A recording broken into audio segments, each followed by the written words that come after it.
geratak gitu lah. Gak ada yang iseng ngambilin gitu. Iya benar. Beres kayak gitu, teman-temannya udah beres semua, udah ngerapiin barang-barangnya, udah ngerapiin ruangan villanya. Akhirnya mereka berlima pun juga masuk ke dalam villa. Udah tuh mereka aktivitas sehari dalam villa.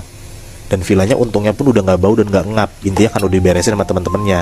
Tapi si 5 orang ini yang nggak ngapa-ngapain, nggak ngebantuin teman-temannya juga. Sampai sekitar jam 1 pagi, anak-anak tuh pada tidur tuh. Nah jam 3-an pagi, Sasa sama Dina kebangun karena dia tidur di villa lantai 1. Dan di bawah itu tuh dia denger kayak ada orang nyebur kolam renang.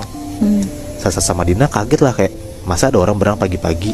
Ditambah lagi tuh semua orang tuh, anak-anak tuh tidurnya barengan Bi. Nah masuk kamarnya barengan. Jadi Sasa sama Dina tahu kalau misalnya ya anak-anak jam 1 udah pada tidur.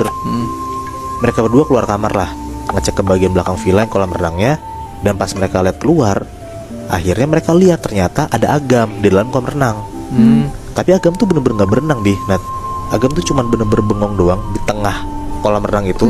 Tatapannya kosong dan ngeliatin Sasa sama Dian.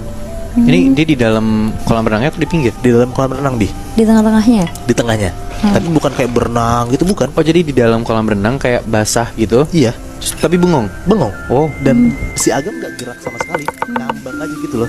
Tatapannya kosong gitu. Di situ Sasa sama Dian panik banget lah lihat Agam kayak gitu kan. Kayak berdiri di tengah kolam renang sendirian gitu, cuman leher ke atas doang kelihatan. Mereka teriak-teriakin Agam tuh dan nyuruh Agam keluar dari kolam renang itu. Tapi lagi-lagi Agamnya diem aja, nggak ngomong sama sekali. Tatapannya masih kosong, liatin si Sasa sama Dian doang.